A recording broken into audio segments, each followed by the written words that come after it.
to the habit. There was hardly no kids at school. Like, you didn't have to go to school if you didn't want. Were you at school? And went now and again, didn't often go. There was only one classroom. All the rest evacuated, like Mike and all Mike's family, they all went. They went to Cornwall. Eileen and Mike and a whole lot of them. There was only a few of different ages in one classroom, that's all there was. So, I mean, turned up if you didn't, there was no register card or anything like that. There were still teachers there. There was a teacher there, but a lot of the teachers went with the kids, evacuated with the kids. So, why was there any reason you weren't evacuated? Or? Yeah, Mum wouldn't let us go.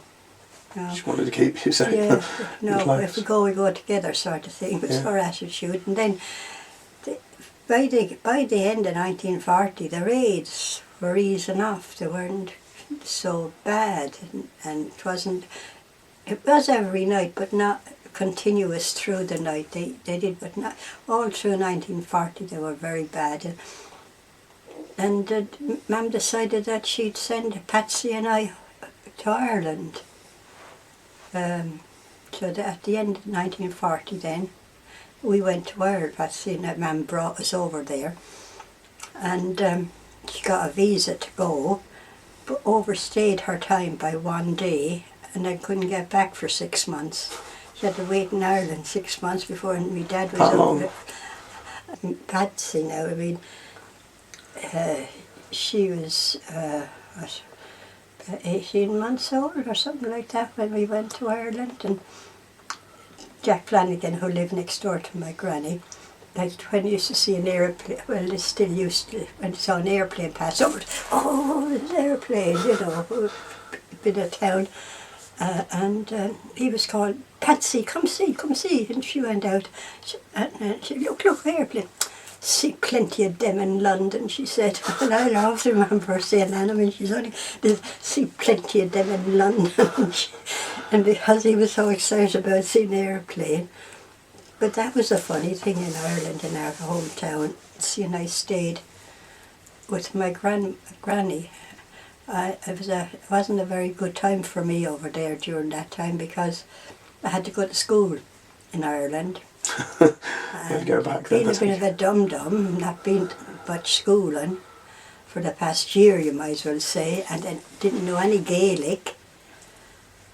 They taught him Gaelic? Oh dear, everything was Gaelic, and all I could do was, I could bless myself in Gaelic, and I could say thank you in Gaelic, and that was about my lot. The cane I got so many times because I couldn't do it.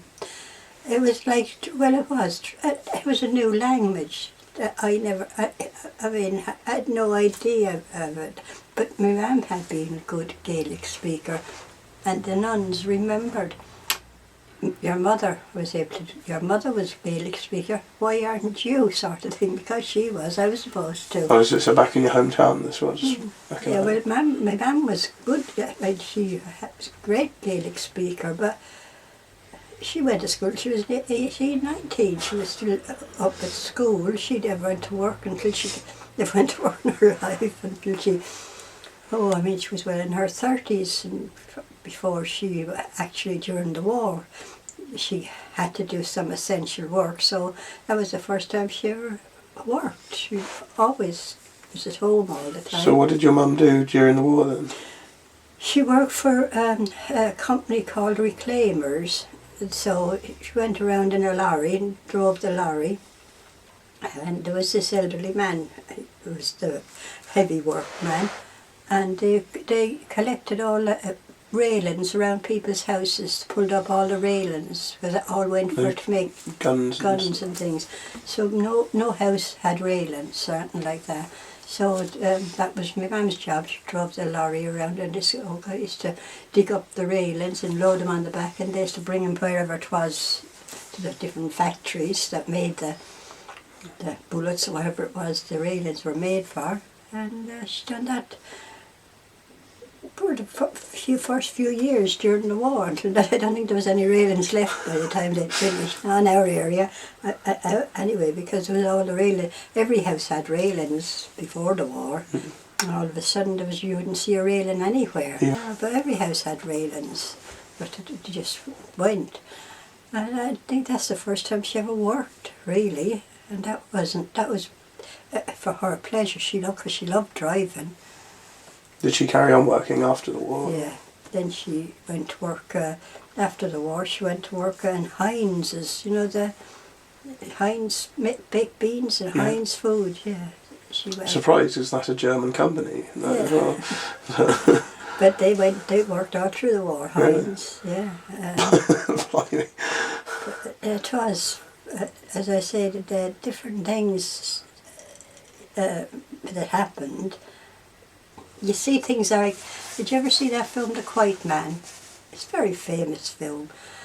And in this town, and the whole town empties out. Well, that happened in New Ross. A German plane emptied its bombs. Didn't realise it was emptied in Ireland.